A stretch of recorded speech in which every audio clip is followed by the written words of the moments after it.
সুপ্রিয় দর্শক, আসসালামু আলাইকুম। আপনাদের সবাইকে স্বাগত জানাচ্ছি এখনকার আলোচনায়। আপনাদের সঙ্গে আছি আমি সিরাজুল ইসলাম। দর্শক, খুবই গুরুত্বপূর্ণ খবর আছে, ব্রেকিং নিউজ। ইসরায়েল সিরিয়ার একটি সামরিক বিমান ঘাঁটিতে হামলা চালিয়েছে, যে বিমান ঘাঁটি পুনর্নির্মাণের কাজ করছিল তুরস্ক। এবং সবচেয়ে ভয়ঙ্কর ব্যাপার হচ্ছে, বা কারোর কাছে হয়তো মজাদার খবর হিসেবে গণ্য হবে, যখন তুরস্কের একটি প্রতিনিধি দল ওই বিমান ঘাঁটিটি পরিদর্শন করে তার ঠিক কিছুক্ষণ পরেই ইসরায়েল সেখানে বিমান হামলা চালায়। বিমান হামলায় রানওয়ে ক্ষতিগ্রস্ত হয়েছে। প্রশ্ন হচ্ছে, সিরিয়া একটি স্বাধীন সার্বভৌম দেশ, সেই দেশে তুরস্ক একটি বিমান ঘাঁটি পুনর্নির্মাণের কাজ করছে, ইসরায়েল সেখানে হামলা চালিয়েছে। এক দফা নয়, 8 দফা হামলা চালিয়েছে।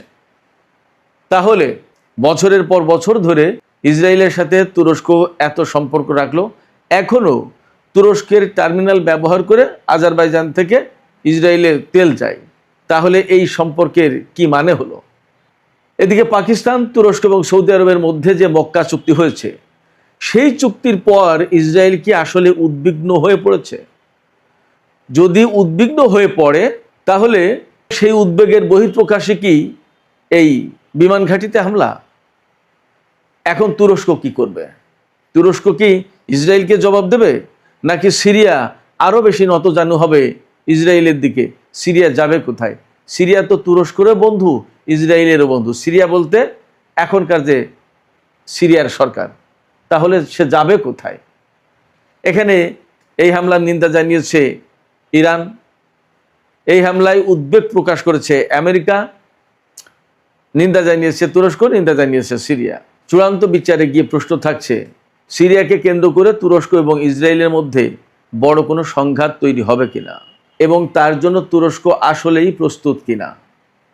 এদিকে ইরান প্রসঙ্গে যে কথা বলবো তা হচ্ছে এই, যে ইরানের জাতীয় সংসদের স্পিকার এবং প্রধান আলোচক বাকের কলিবফ, তিনি বলেছেন, ইরানের সর্বোচ্চ নেতা আয়াতুল্লাহ আলী খামেনিকে যারা হত্যা করেছে, ইরানের এত শিশু যারা হত্যা করেছে এবং এত বেসামরিক মানুষ যারা হত্যা করেছে, তাদের কাউকেই বিনা প্রতিশোধে পার পেতে দেয়া হবে না। তার মানে ইরান আমেরিকা এবং ইসরায়েলের বিরুদ্ধে প্রতিশোধ নেবে, আজ হোক আর কাল হোক। সুপ্রিয় দর্শক, এইসব বিষয় নিয়েই আমরা আজকে ভিডিওতে বিস্তারিত কথা বলবো। আশা করি আলোচনা আপনাদের ভালো লাগবে এবং শেষ পর্যন্ত আপনারা সঙ্গেই থাকবেন। প্রথমেই ইসরায়েল, তুরস্ক এবং সিরিয়া প্রসঙ্গে আলোচনাটা শেষ করি, কারণ আজকের মূল আলোচনা এটা। আমি মনে করি এটা ব্রেকিং নিউজ, এবং এখানে অতীত, বর্তমান এবং সম্ভাব্য ভবিষ্যৎ, এ সমস্ত সব কিছু নিয়েই আমি আলোচনা করার চেষ্টা করব। আলোচনাটা শুরু করি এখান থেকে। সিরিয়ার বর্তমান যে সরকার, আল সারা সরকার যেটা, বা জোলানির সরকার, এই আল সারা বা জোলানির সরকার, তারা তুরস্কের সাথেও বন্ধুত্ব রাখে, ইসরায়েলের সাথেও বন্ধুত্ব রাখে, বরং বন্ধুত্ব রাখে না ইরানের সাথে, বন্ধুত্ব রাখে না লেবাননের একটা প্রতিরোধকামী সংগঠন আছে, আপনারা সবাই তার নাম জানেন, তাদের সাথে। এরা সম্পর্ক রাখে না ফিলিস্তিনের যারা প্রতিরোধকামী সংগঠন, আপনারা সবাই তার নাম জানেন, তাদের সাথে। খুবই অদ্ভুত কিছু সমীকরণ আছে, আমি একদম খুলে আপনাদেরকে দেখাবো।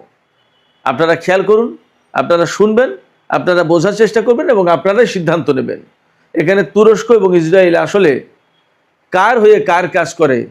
আপনারা সিদ্ধান্ত নেবেন, আমি কিছু বলবো না। আল জোলানির সরকারের সাথে তুরস্কের যেমন সম্পর্ক, ইসরায়েলের সম্পর্ক তেমনই। বাশার আল আসাদ সরকার ইসরায়েলের শত্রু ছিল, তুরস্কের শত্রু ছিল। এই জোলানি, তারাই তো একেবারে চূড়ান্ত সশস্ত্র যুদ্ধের মাধ্যমে বাশার আল আসাদ সরকারকে দেশ ছাড়া করলো বলা যায়। তাহলে কি দাঁড়ালো? বাশার আসাদ সরকার বা সিরিয়ার প্রেসিডেন্ট বাশার আল আসাদ ইসরায়েলেরও শত্রু ছিল, তুরস্কেরও শত্রু ছিল। তুরস্কের শত্রু ছিল কোন লাইন থেকে? খেয়াল করুন, আজকের এই পরিস্থিতি বোঝার জন্য এই জিনিসগুলো বোঝা দরকার। তুরস্কের প্রেসিডেন্ট রজব তাইয়িপ এরদোগান বলতো যে এই বাশার আসাদ সরকার বা তার বাবা হাফেজ আল আসাদ সিরিয়ায় হাজার হাজার মুসলিম ব্রাদারহুডের মানুষ মেরেছে, ইসলামী আন্দোলনের মানুষকে হত্যা করেছে, এবং এরা স্বৈরাচারী সরকার, মানুষের রক্তের উপর ক্ষমতায় বসে আছে।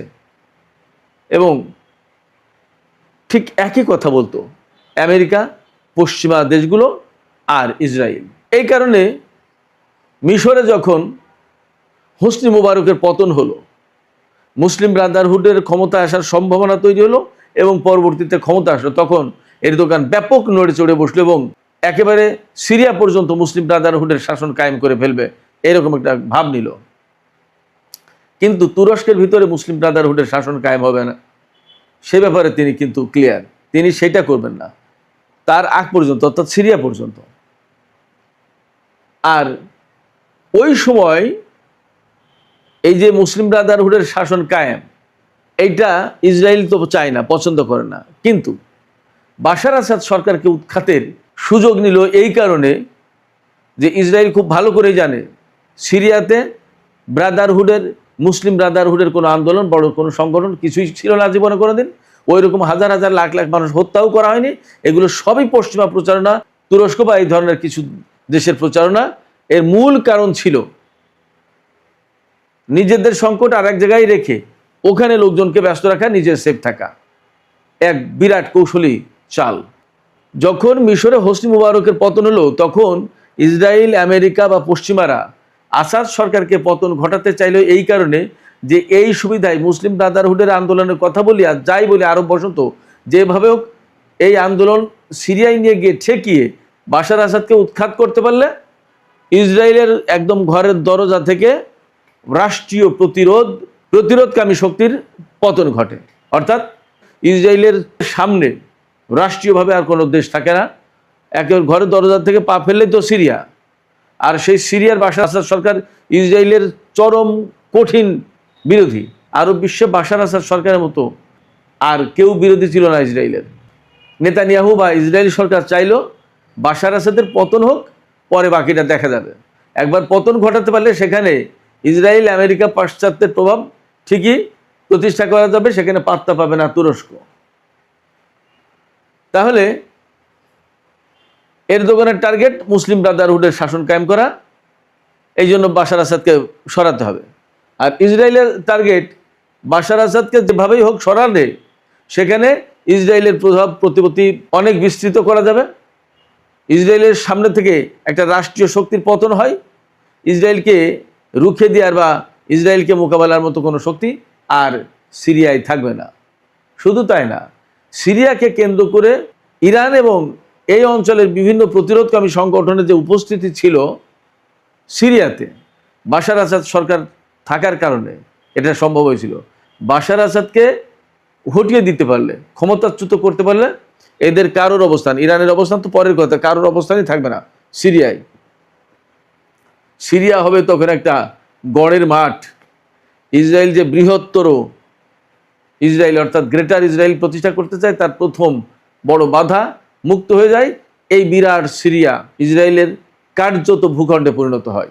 দুই ব্যক্তির অর্থাৎ নেতানিয়াহুর আর এরদোগানের টার্গেট দুই রকমের ছিল, বাট কমন গোল ছিল বাশার আসাদকে পতন ঘটাও। যখন ফিলিস্তিনের গাজায় এত ভয়াবহ নিধনযজ্ঞ চালিয়েছে ইসরায়েল, তখন কিন্তু এরদোগান শুধু কথা বলে গেছে, কাজের কাজ কিছু করেনি।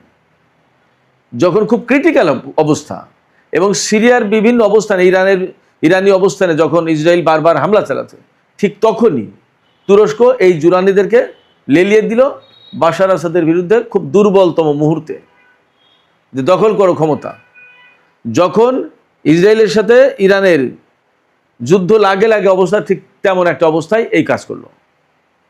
এবং তখন রাশিয়া বাশার আসাদকে সরিয়ে নিয়ে গেল, বাশার আসাদ রাশিয়াতে চলে গেল, ইরান তার অবস্থান ছেড়ে চলে আসলো এবং একদম ফাঁকা ময়দানে ইসরায়েল গোল দিতে থাকলো।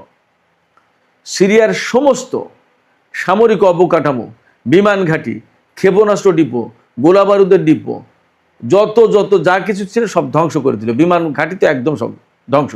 ইসরায়েলের বিমান বাহিনী বেশ ভালো শক্তিশালী ছিল, ধ্বংস করে দিল। তারপরে তাদের ট্যাঙ্ক বাহিনী ব্যাপক শক্তিশালী, একদম সব ধ্বংস করে দিয়েছে। এখন সিরিয়ায় যে জোলানি সরকার, তাদেরকে একদম ফকির মিসকিন বানিয়ে দিয়েছে সামরিক সক্ষমতার দিক দিয়ে, সামরিক শক্তির দিক দিয়ে। এইগুলো যখন করেছে তখন কিন্তু তুরস্ক একদম কিছুই বলেনি ইসরায়েলকে বলেনি এই নেতানিয়াহু বা এই ভাই তোমরা এই করো কি। মাত্র একটি সরকারের পতন হলো এবং নতুন এরা সরকারে এসেছে, ক্ষমতা এসেছে, তোমরা তাদের সমস্ত সব কিছু ধ্বংস করে দিচ্ছ কেন? সেখানে আমি ব্যক্তিগতভাবে মনে করি এরদোগানের একটা বিশেষ টার্গেট ছিল, সিরিয়ার সমস্ত সামরিক সমস্ত সব কিছু ধ্বংস হয়ে গেলে ওই জায়গায় বিপুল পরিমাণে সামরিক